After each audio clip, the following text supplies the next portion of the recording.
gram negativos, son cortos, son polimorfos, adquieren distinta morfología, y lo que la caracteriza sobre todo es una tinción polar. Como pueden ver en las tinciones, tiene los extremos, el centro claro y los extremos más oscuros. Eso significa que es una tinción bipolar. Estas bacterias son productores de catalasa y oxidasa. Son microaerofílicos y también son anaerobios facultativos. Existen 17 especies, entre las cuales 3 son las principales. Tenemos Yersinia pestis, que causa la peste bubónica, la Yersinia enterocolítica y la Yersinia pseudotuberculosis, que causa diarrea. Entonces, estas bacterias generalmente se encuentran cuyo hospedero es un roedor. Son animales silvestres, pero puede producir infecciones en el humano cuando esta bacteria ingresa a través de una picadura al humano. Entonces, vamos a ver que estas bacterias que causan infecciones en animales, hemos visto otras que causan solo infecciones en animales, y cuando causa una infección en el humano, se dice que causan una infección zoonótica. Cuando la bacteria es propia de los animales e infecta al humano, se dice que causa una infección zoonótica. Esta bacteria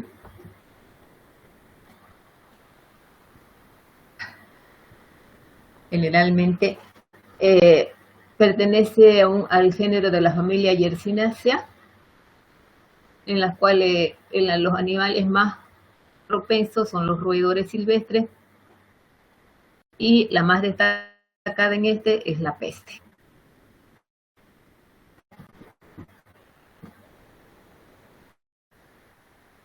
Entonces, tenemos que la Yersinia pestis, la que causa la peste bubónica, y la Yersinia enterocolítica, la pseudotuberculosis, las infecciones diarreicas. Una de sus características que tienen estas bacterias es que una vez ingresado al organismo, ingresan a los macrófagos y de esta manera evitan la fagocitosis. Toda bacteria que tiene este mecanismo pues puede sobrevivir por un largo periodo en el organismo, evitando la fagocitosis. A través de una picadura de una pulga es que puede ingresar al humano. Si esta bacteria generalmente produce infecciones en los animales, también puede producir en los animales, y las pasteurelas generalmente pueden producir infecciones también en los animales y en el humano. Entonces podemos decir que se encuentra en las ratas, que es el reservorio natural. Causa la peste salvaje en ardillas, conejos, ratas de campo y gatos domésticos. Ser ingerida por los gatos, pueden desarrollarse en el organismo a través de la pulga del gato, pues pasar al humano. Entonces, cuando esto sucede, se dice que causan una zoonosis. Estas bacterias son de distribución mundial. Entonces, generalmente cuando hay picaduras por pulgas, presentan prácticamente ese tipo de erupciones en la piel. Entonces, es bien sospechoso que cuando pica una pulga, las picaduras son así como si fueran un caminito. Cuando es una garrapata, hemos visto que la picadura pues se expande desde el sitio hacia alrededor, formando una areola. Entonces, estas bacterias, generalmente las picaduras de pulga son bien características. Se dice que esta bacteria es de distribución mundial. Generalmente han habido algunas pandemias a consecuencia en la antigüedad debido a la picadura de esta bacteria. Entonces podemos decir que puede causar la peste urbana y la peste natural en los animales salvajes. Entonces generalmente los cazadores, los que entran al monte, son los que están más expuestos. Entonces, En la antigüedad se conoció como muerte negra. Si ustedes ven en la diapositiva, hay una persona que parece que tuviera un pico, un ave. Prácticamente esos fueron los primeros barbijos, si nos vamos a la antigüedad, que el hombre utilizó para protegerse de otras personas que estaban infectadas de cualquier epidemia o cualquier sintomatología o cualquier infección. Entonces, este género fue descubierto por Alexander Yersin en el 1894. Hasta la fecha se han producido 3 pandemias a lo largo. La plaga de Justiniano, que fue en Egipto en el 541, la peste negra en Europa, en China se extendió hasta Asia, África, inclusive llegó a América por las embarcaciones que venían en el transporte marítimo, donde las ratas eran los portadores, los vectores de esta bacteria hacia otro continente. Entonces, de esta manera es que se produjeron verdaderas epidemias, pandemias que impactaron las poblaciones en aquella época. Y se dice la muerte negra o la peste negra, porque ustedes pueden evidenciar que hay un ennegrecimiento en las manos, prácticamente las que son son terminales. Por lo tanto, este ennegrecimiento significa que había muerte del tejido, había coagulación intracelular vascular diseminada, por lo tanto, ya hay muerte del tejido, necrosis. Entonces, y esto, si no se atendía a tiempo, pues esto llevaba a la muerte inmediata de la persona. Entonces, nosotros, ¿cómo podemos identificarla en el laboratorio? Generalmente la morfología es típica. Si hacemos el cultivo, vamos a ver bacilos gram negativos que presentan una tinción bipolar. Generalmente las podemos ver, si están en circulación sanguínea, la vamos a ver la tinción con Giemsa en las tinciones bipolares, en los extremos. Este es un extendido de sangre donde con Giemsa, con Grunwald Giemsa, voy a ver en el extendido las tinciones bipolares de las bacterias. Entonces, por eso siempre yo les digo, cuando uno mira un hemograma, tiene que ver más allá de los glóbulos rojos y los glóbulos blancos y las plaquetas. Siempre tiene que darle una barrida, una observación más profunda para ver qué otras cosas puede haber dentro de los glóbulos blancos inclusive, o dentro de la sangre en sí, que pueda evidenciar algún parásito o alguna bacteria que pueda estar dentro de la circulación en el momento que se tomó la muestra. Entonces, ahí se la ve con tinción de Giemsa, prácticamente, la tinción bipolar. Estos son en muestras sanguíneas donde se puede evidenciar, aquí está con mayor aumento, pero es fácil ver, ustedes ya conocen por medio de una tinción el tamaño que tiene una bacteria. Entonces, estas bacterias son, como hemos dicho, anaerobio facultativo, carece de motilidad y generalmente crecen mejor a bajas temperaturas que a altas temperaturas. Entre su estructura antigénica, entonces tienen un lipopolisacárido que le confiere la actividad endotóxica. Liberan muchos antígenos y toxinas que actúan como factores de virulencia. Tenemos un antígeno B y un antígeno W, que estas generalmente se expresan a 37 grados. Producen una proteasa generalmente que tiene actividad de coagulasa, tiene plasminógeno. Esta bacteria, al ingresar a la sangre, produce una coagulasa, que generalmente en la bacteria, que es la temperatura de la bacteria, entre 28 grados se expresa, pero no así a 35 y a 37 grados, ahí produce una actividad fibrinolítica, que se conoce como bacteriocina o pesticina. Entonces, generalmente la proteína capsular le confiere la actividad antifagocítica y además tiene una fosfolipasa D. Esta fosfolipasa D, que es necesaria para la supervivencia ya dentro de la pulga. Vamos a ver cómo es que esta bacteria se multiplica dentro de la pulga y cómo es que puede pasar al humano a través de la picadura. Entonces, esta bacteria es muy patógena. Esta bacteria es muy patógena y generalmente se han reportado muchos posibles factores de virulencia que no están bien establecidos. Por lo tanto, vamos a nombrar los más, los que se nombran en el, que son el antígeno 5 y el antígeno W, el antígeno B y el W. Entonces, tienen una cubierta diversa de proteínas externas, que son los JOP, que le confieren a la bacteria resistencia a la fagocitosis. El antígeno B es esencial para la virulencia y generalmente origina la inmunodeficiencia en el huésped, en el hospedero. Entonces, la pesticina que produce interfiere con la captación de hierro. La proteasa generalmente que activa el plasminógeno degrada el complemento sérico e intensificarían la diseminación de la Yersinia luego de su inoculación en la piel. Entonces, acá tenemos la pulga, generalmente pasa de la rata al humano.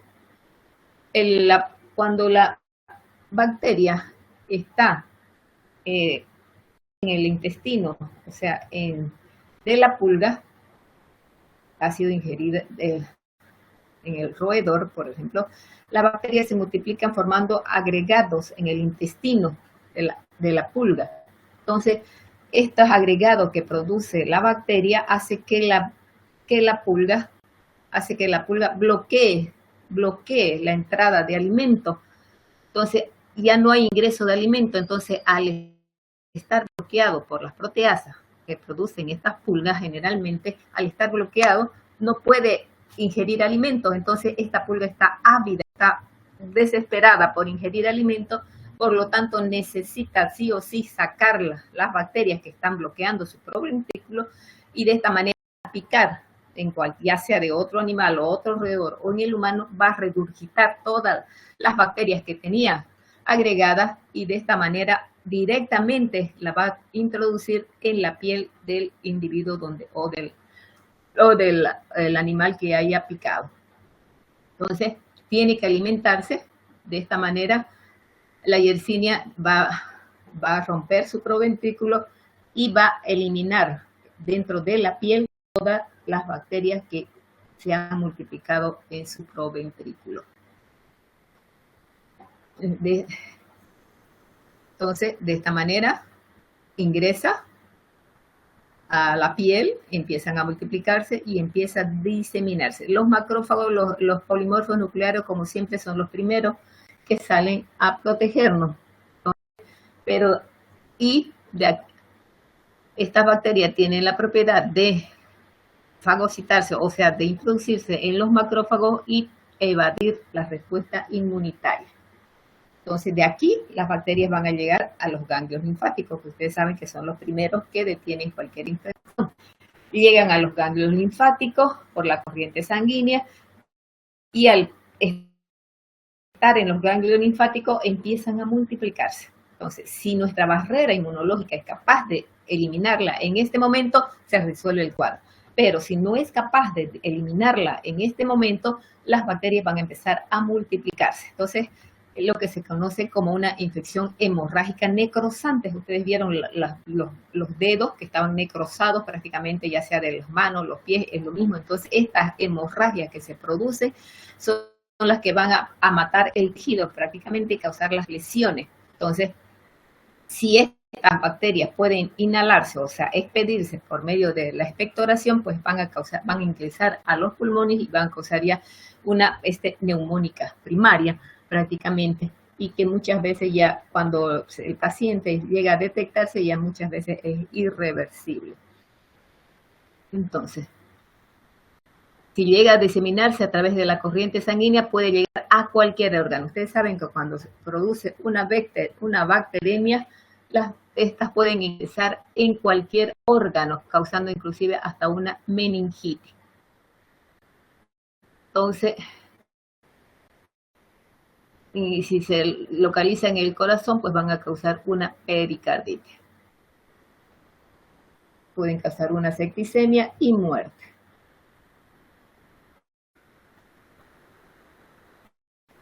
si en este momento se saca sangre para un hemograma, pues se los va a evidenciar generalmente en el frotis sanguíneo en esta primera etapa a partir de cualquier tinción, ya sea bacteriológica o hematológica que se haga. Generalmente el periodo de incubación es de 2 a 7 días. Entonces, y los primeros síntomas son la hipertrofia, especialmente de los ganglios linfáticos axilares, y generalmente inguinales, y del cuello. Generalmente son los que más son afectados por esta bacteria, tratando de parar prácticamente los daños que pueda hacer esta bacteria. Entonces, esos bubones que se ven ahí, por eso de ahí su nombre, son los ganglios que están infartados, están agrandados y son muy, pero muy dolorosos.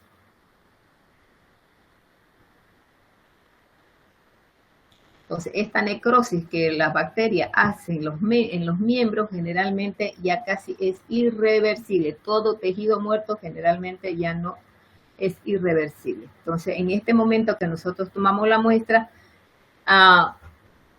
dependiendo, siempre que ustedes tengan un paciente, tienen que irse a donde estuvo.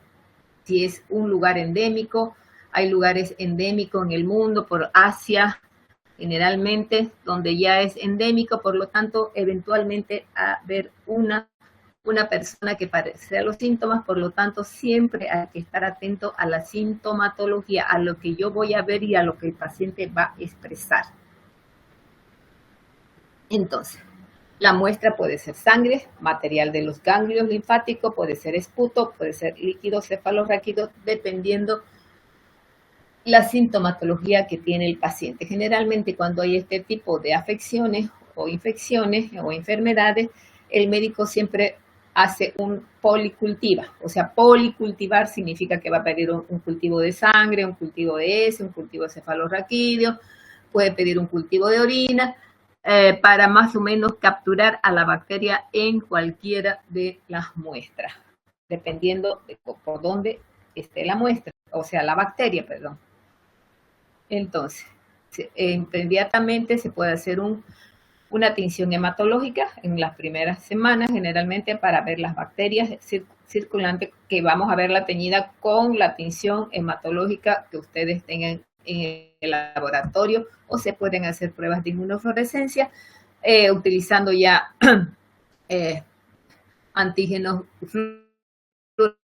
fluoresceína, ya antígenos o anticuerpos marcados, o ya en algunos países directamente hacen una PCR, elongamiento de la polimerasa en cadena para ver la secuenciación y poder leer. En lo último ya sabemos que es el MALDI-TOF, que nos da ya en tiempo de vuelo un dato ya en más corto tiempo.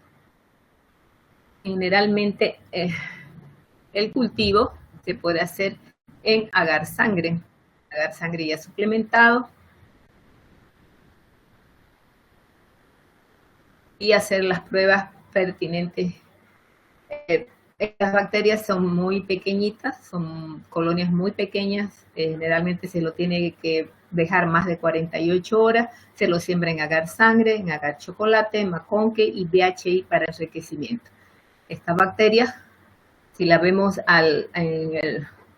en maconque, se presentan como lactosas negativas. Como lactosas negativas, se le hace una catalasa, son positivas. Producen indol, son oxidasa positiva y ureasa positiva y no tienen motilidad. Estas bacterias se tienen que manejar siempre dentro de cabinas de bioseguridad o de seguridad biológica, porque son altamente infectantes. Si son capaces de producir una pandemia, son capaces de poder ser inhaladas y poder dar una neumonía, entonces una peste neumónica, pues se tiene que trabajar generalmente dentro de cabinas de bioseguridad. Entonces debemos nosotros siempre tener el cuidado de trabajar, prácticamente de hacer simplemente las pruebas serológicas cuando se sospecha de este tipo de bacteria o infecciones, y no así querer someterlas al cultivo. Entonces vamos a ver que las otras yersinias, que son las que generalmente nosotros podemos aislar en el laboratorio, estas yersinias pues son fáciles de cultivar, igual que las enterobacterias. Entonces podemos ver que, como cualquier bacteria, tenemos tablas para nosotros ver la motilidad de las yersinias, ver sus pruebas bioquímicas y poder comparar si se trata de una Yersinia pestis, una pseudotuberculosis o una enterocolítica. Entonces, de acuerdo a las pruebas bioquímicas, ya se puede establecer el género y la especie. Entonces, el tratamiento generalmente con streptomicina, gentamicina y doxiciclina o fluoroquinolona a los portadores. Con clorafenicol, en caso de meningitis. Generalmente cuando se hace un tratamiento combinado, ya sea gentamicina, un aminoglucósido con una fluoroquinolona, pues da excelentes resultados. Sin tratamiento, por hasta el 50% de letalidad en personas no tratadas. Y cuando es una peste neumónica, si no hay un tratamiento a tiempo, el 100% pues puede fallecer. Entonces, es una infección de roedores silvestres, generalmente a nivel de Estados Unidos, a nivel de países asiáticos, se hace un seguimiento a los animales roedores silvestres. Continuamente están queriendo detectar la bacteria. Una vez detectada en cualquier roedor, pues es eliminado el roedor y se hace una batida, como quien dice. Es lo mismo que sucede, no sé si ustedes conocen, que se hacen batidas por Magdalena buscando al virus machuco. De tiempo en tiempo se llevan gatos para eliminar a los roedores silvestres, a los roedores que llegan a las casas, para evitar la aparición o la diseminación de este virus que causó también una epidemia muy grave en años atrás. Entonces, de esta manera es que también se hace este mismo seguimiento. Entonces, más o menos ha llegado a América, a Asia, a África, entre 1970 y 2004. Entonces, y los focos generalmente son a ese nivel. Entonces, de esa manera se evita que hay una diseminación eliminando a los roedores que pueden ser los posibles portadores.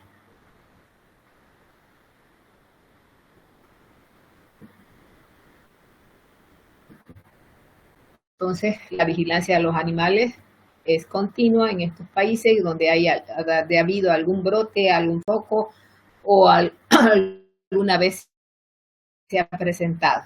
Entonces, todo ser humano se debe notificar que esté cuando está bajo sospecha y debe ser aislado inmediatamente.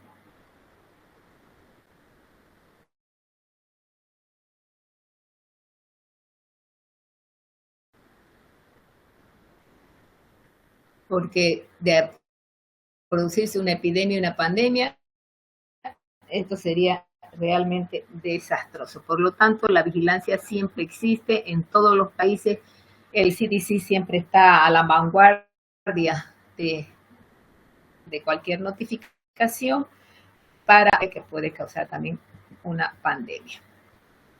Luego tenemos realmente bacterias también son bacilos gram negativos, son anaerobios facultativos, no forman esporas, no fermentan la lactosa, son ureasa positiva, a diferencia de la anterior, son oxidasa negativa, crecen mejor a 25 grados de motilidad, a diferencia de los otros que no tenían ninguna motilidad. Entonces son de distribución mundial igual, producen zoonosis, los reservorios generalmente son animales domésticos y silvestres. Infectan al hombre por contacto con los animales, productos alimenticios, aguas contaminadas. Se da más frecuente en niños que en adultos y más frecuente en los medios rurales por las condiciones de que viven los animales prácticamente dentro de los ambientes.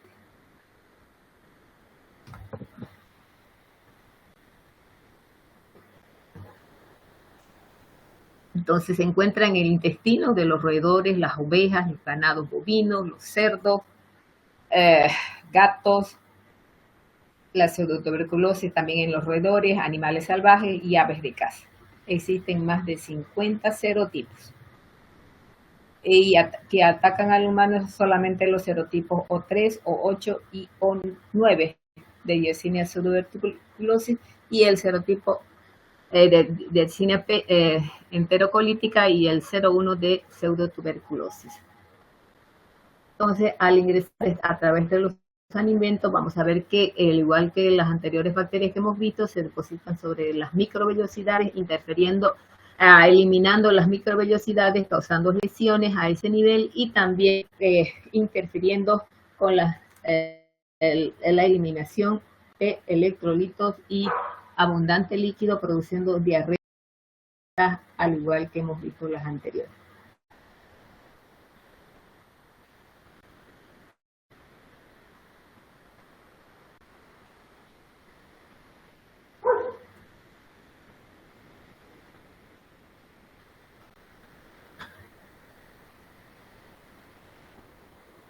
Entonces, al ingresar las bacterias, dependiendo siempre del inóculo, va a interferir en la formación, o sea, en la interacción de las microvellosidades, va a lesionar el tejido mucociliar, generalmente produciendo una diarrea con sangre.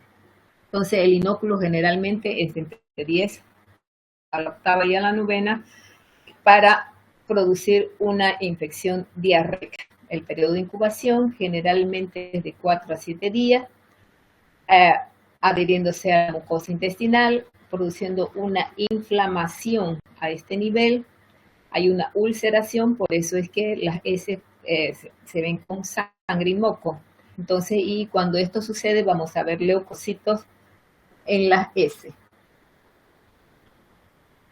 Generalmente, como toda diarrea, viene con fiebre. Bueno, no todas las diarreas, pero esta sí con fiebre porque hay lesión a nivel de las mucosas, hay dolor abdominal, diarrea que dura entre 3 a 7 días. Generalmente es causada por la enterotoxina. Entonces, en este laxo, generalmente puede haber una gastroenteritis aguda, una enterocolitis, una linfadenitis mesentérica con la inflamación del mesentérico, que muchas veces da lugar a que se confunda con una apendicitis. Generalmente duele el hipocondrio derecho, o sea, al nivel donde está el apéndice, vean, le da al lado derecho, generalmente hay un dolor muy agudo que generalmente el médico lo toma como una apendicitis. Es exactamente el dolor así, pero si vamos a clínicos más experimentados, si en el recuento de glóbulos blancos está por encima de 30.000, el médico puede sospechar de que no es una apendicitis, pero el protocolo ante esta situación siempre dice que hay que hacer una cirugía explorativa, no tanto explorativa, sino de ir a resolver el cuadro de una apendicitis. Generalmente cuando esto sucede, el médico sí o sí va a ir a sacar la apéndice, aunque cuando él explore, vea que no es una apendicitis, pero el cuadro es muy similar. Entonces, de esta manera es que muchas veces la apéndice no está inflamada y el cuadro se debe a que esta bacteria se ha localizado en ese lado. Después de que ha habido una lesión, una diarrea por Yersinia, generalmente pueden quedar secuelas como artralgia, artritis, eritrón inmunitaria que se ha producido en el organismo. Entonces, las muestras obtenidas, muestra materia fecal, hisopado rectal, generalmente se hacen los mismos cultivos que para las enterobacterias. Se utiliza el SS, agar McConkey, se incuba de 35 grados de 24 a 48 horas. Estas colonias son bien diminutas, tardan en crecer y generalmente son puntiformes y transparentes.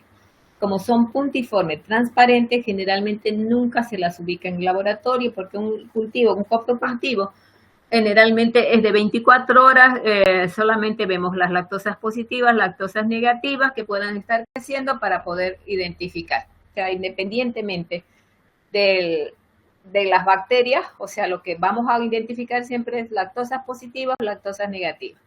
Entonces, de esta manera, estas bacterias recién van a ser visibles a las 48 horas, lo que uno no está esperando tener un coprocultivo más de 24 horas, por eso es que casi que nunca se las puede ubicar o se las puede determinar, pero las pruebas específicas son las que se hacen igual que para las enterobacterias, una batería de pruebas bioquímicas donde está el TCI, al TCI está el IA, el simoncitrato, el zinc, para poder determinar las propiedades metabólicas de esta bacteria. Una característica muy particular es el enriquecimiento en frío que se le puede realizar a este tipo de bacterias. Se puede realizar un inóculo de la muestra, se puede poner en solución fisiológica simplemente y ponerlo en heladera a 4 grados centígrados. O sea, ponerlo en la puerta si es que se quiere y mantenerla a baja temperatura durante una semana generalmente. Entonces, muchas veces van a ver que de 2 a 4 semanas estas bacterias es la única que puede sobrevivir a estas bajas temperaturas por este largo periodo. Entonces, de esta manera se la puede identificar a la bacteria. Generalmente lo que se hace en los laboratorios de referencia es hacer las pruebas serológicas, buscando títulos aumentados de la bacteria prácticamente en relación al inicial.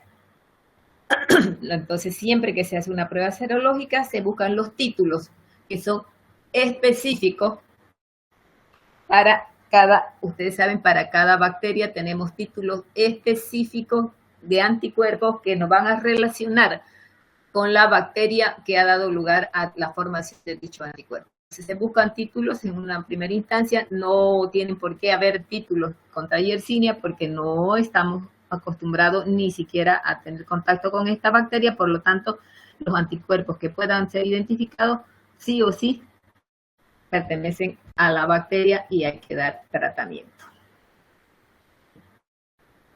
Entonces, como toda diarrea puede ser autolimitada, entonces no se recomienda tratamiento antibiótico, simplemente reponer sales, dar sales de rehidratación, generalmente, pero si hubiera que dar tratamiento con aminoglucósidos, cloranfenicol, trimethoprim-sulfa, cefalosporinas de tercera y fluoroquinolonas.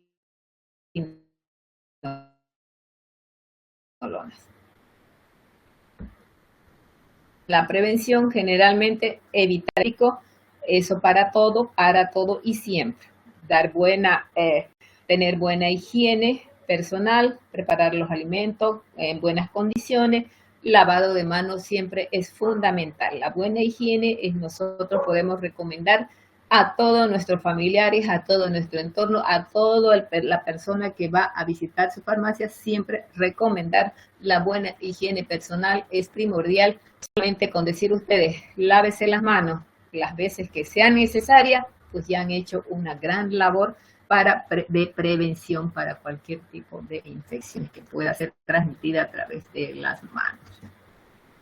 Vamos a ver las pasteurelas. También son bacilos gram negativos,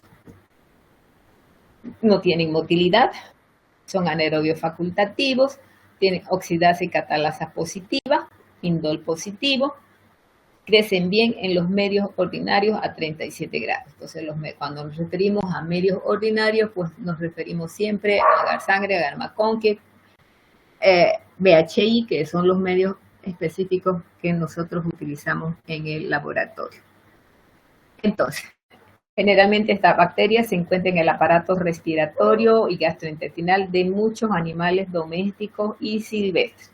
Entonces, se puede causar septicemia a través de la mordedura de estos animales en el humano. Entonces, al morder al humano, pues va a ingresar directamente la bacteria a través de las fauces del animal hacia el lugar donde ha habido el lugar donde ha habido la mordedura, directamente al torrente sanguíneo. Entonces, esta bacteria es altamente infectante. Entonces puede causar celulitis a nivel, ahí donde ha habido la mordedura, puede causar una celulitis con formación de absceso inclusive, puede haber una hemorragia, puede haber un drenaje purulento, puede dar fiebre. En las especies aisladas con mayor frecuencia en humanos es amplia esta variedad en los animales. Generalmente la Pasteurella moltosida es la que se ha logrado identificar en los animales. Son susceptibles a la mayor parte de los antibióticos. Penicilina G, en caso de mordedura de animales, tetraciclina y la fluoroquinolona son una alternativa en algunas personas. Pero cuando hay alguna mordedura, el médico siempre pone de preferencia una penicilina o bien pone una cefalosporina de tercera generación.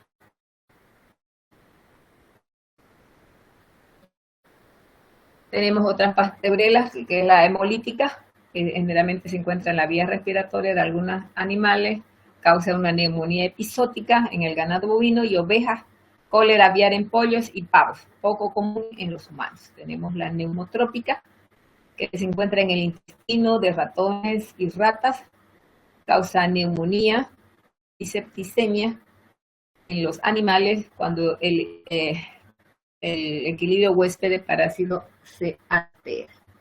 Entonces, como ven, estas bacterias prácticamente para algunos son nuevas porque solamente estamos en contacto con ellas cuando hay algún traumatismo. Entonces, estas bacterias, el médico puedo decirles que directamente él no hace ninguna determinación, simplemente da el tratamiento porque sabe cuáles son las bacterias que se encuentran en las fauces de los animales y que son altamente infectantes. Ante una mordedura, inmediatamente hay una respuesta inflamatoria aguda por parte de nuestro organismo. Si alguien alguna vez le ha mordido un perro, ha sufrido, que es sumamente dolorosa. El organismo inmediatamente reacciona porque las bacterias que son ingresadas son desconocidas totalmente para nuestro organismo. Por lo tanto, el tratamiento tiene que ser inmediato. Peor si es por un perro y se sospecha que tiene rabia, pues otro tratamiento antiviral, pues por vacuna es dado al paciente para evitar consecuencias peores que pueden llegar a la muerte de una forma irreversible. Bien, este es un tema corto, prácticamente hasta acá. Mañana vamos a avanzar.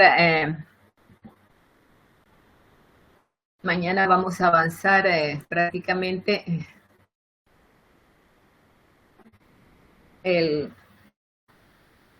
a la hora de siempre, a las 2 de la tarde, por Zoom.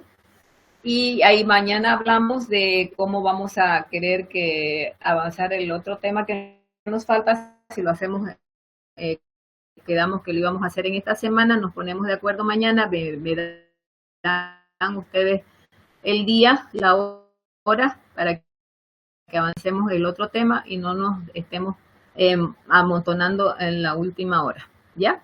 ¿Alguna pregunta? Ninguna, doctora, ya, está bien. Entonces, Dios mediante, hasta mañana, ¿ya? Hasta mañana. Hasta mañana. Hasta mañana, doctora.